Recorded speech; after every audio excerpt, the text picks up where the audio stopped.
Eskerrik asko, presidenta Andrea, legebiltzarkideok, arratsalde on, buenas tardes.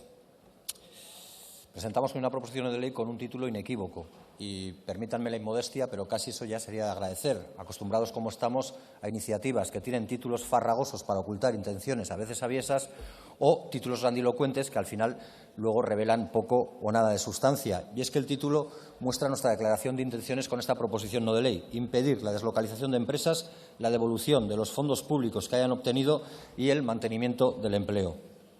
Tampoco les negaré que el estímulo para presentar esta iniciativa tuvo que ver con la decisión tomada por Ferrovial para llevarse su sede fiscal del Estado español. Pero, en cualquier caso, y más allá de Ferrovial, de la que luego hablaré, no hacemos sino abordar una realidad que viene acompañando a los y las trabajadoras como una espada de Damocles durante décadas. Hay quien sitúa el fenómeno de la deslocalización en su fase inicial como aquella que tiene que ver con la que coincidió en el tiempo, y probablemente por ello, con la entrada en la Comunidad Económica Europea del Estado español o con la primera reconversión industrial, la reconversión industrial de la década de los 80 del siglo XX. Hay quien sitúa la segunda oleada de las deslocalizaciones en la ampliación de la Unión Europea y en la colisión de intereses que se producían entre Estados miembros con mano de obra y con manufactura más barata. Pero, en cualquier caso, y por buscar un terreno neutro, no necesariamente el que más nos gusta, podríamos decir que la deslocalización no es sino la sustitución de la producción propia por producción extranjera alimentada por la liberalización de los movimientos o flujos del capital. Y no es menos extraño que, si aceptamos un terreno de juego común para definir lo que es la deslocalización, haya quienes se abonen a la teoría de David Ricardo, cuando hablaba de la ventaja comparativa, para señalar que estos son fenómenos inherentes al mundo del capital, o incluso los más osados hablen de la teoría de Schumpeter, quien fue ministro austriaco a principios del siglo XX, para hablar de la destrucción creativa. Como digo, me parece más osado. A mí, por destrucción creativa, solo me viene a la cabeza, y en todo caso, la quiebra del canal ultraderechista 7NN, porque sí que creo que eso es creativo. Pero, como decía, la realidad es una realidad que nos acompaña desde hace décadas y no es sino una espada de Damocles, una amenaza verdadera sobre el horizonte de vida de decenas de miles de trabajadores y trabajadoras en el Estado español y, por ende, en Euskal Herria también. Creemos que esto tiene que ver con la escasa o nula participación del poder público en los sectores estratégicos. Porque, en definitiva, las deslocalizaciones, si uno las disecciona siquiera levemente, entiende que se producen de dos maneras, fundamentalmente. O que las primeras de las deslocalizaciones, en el Estado español hablo, en torno al 63%, tiene que ver con empresas que realizan operaciones de deslocalización y que están en manos de no residentes, fondos de inversión extranjeros o consejos de administración con residencias fiscales fuera del Estado español. Y solo el 37% o el 37% la llevan a cabo residentes. En este caso, y ahora sí, porque les toca, como Ferrovial. Porque creo que es bueno que hablemos de Ferrovial, que hablemos de los orígenes de Ferrovial. Ferrovial antes se llamaba Vías y Construcciones. Fue fundada por dos personas, Rafael del Pino Moreno, voluntario en el alzamiento fascista de 1936 en el bando sublevado, y por José María López de Letona y Núñez del Pino, a la sazón ministro de Franco.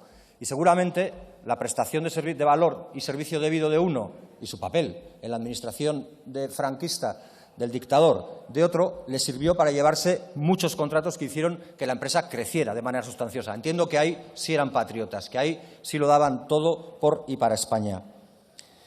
Hasta el punto de que primero les ayudó el franquismo y después el propio Estado español, a través de Renfe, siguió alimentando el tamaño de la que entonces ya sí pasó a llamarse Ferrovial.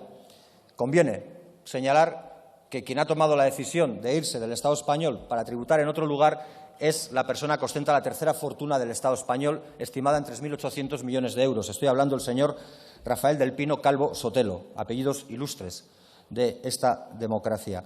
Pero es que la gente que dirige Ferrovial es la misma gente que ha sido condenada por el Estado español y a través de la Comisión Nacional del Mercado y de la Competencia a pagar 38,5 millones de euros por una práctica irregular. Es más, y son palabras de la propia Comisión Nacional del Mercado y de la Competencia, por constituirse en un cártel para alterar el proceso competitivo a través de las licitaciones de construcción de infraestructuras, hospitales, carreteras, aeropuertos o cualquier otra. Pues estas son las realidades que actúan también en la deslocalización. Y nosotros creemos que ante esta realidad, la de la deslocalización, que, como digo, amenaza la vida de decenas de miles de trabajadores y trabajadoras, hay tres posibilidades. Una es quedarse estáticos, seguir haciendo lo que estamos haciendo hasta ahora, confiar en que la iniciativa que la Unión Europea ha tomado, tibia, tímida, sirva para algo, aunque los datos nos demuestren lo contrario. Pondré encima de la mesa algunos ejemplos, no ya de décadas anteriores, sino de esta última, donde podemos decir que los factores dentro de nuestra propia realidad poco o nada se han alterado. Faurecia, en Burlada, en el 2017. Miasa, en el 2018, en Iruña. Cabelte Incasa, en el 2018, en Egués. Apoyos Metálicos, en el 2019, en Olasti. Siemens Gamesa, en el 2020, en Aoiz y Berantevilla. Trenasa, en Castejón, en el 2020. General Electric, en Ortuella, en el 2019. Miles de trabajadores y trabajadoras vascas expulsados de sus empresas y mandados a la calle por las deslocalizaciones. Y todavía sigue y persiste la amenaza a través de nuevas deslocalizaciones, como la que amenaza a Molicop, en Gallarta, para quien no lo ubique, el pueblo donde nació Dolores Ibarruri, la pasionaria, o Autoglass Glavista en Laudio, o incluso Tubacex, que llevó una batalla heroica para defender los puestos de trabajo y que todavía hoy se ve amenazada por la deslocalización a través del acuerdo firmado con Abu Dhabi. Pero hay otra opción a la de quedarse estático o en parálisis permanente, que es la de la involución. Probablemente esa es la teoría que Fátima Báñez, o la teoría a la que Fátima Báñez, anterior ministra de Trabajo, se encomendaba cuando le rezaba a la Virgen de Rocío para que creciera el empleo, o a la que se encomiendan dirigentes actuales del Partido Popular cuando algún domingo que otro lanzan aleluyas e invocan a un tal Joshua.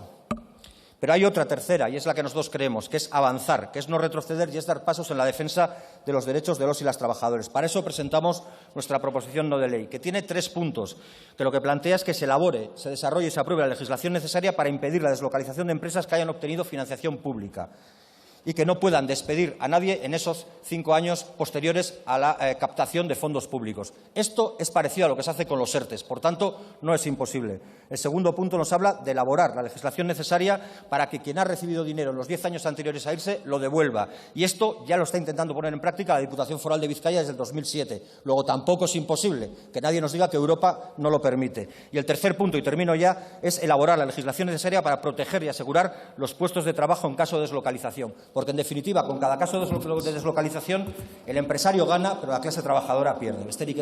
Gracias. Para la defensa de la enmienda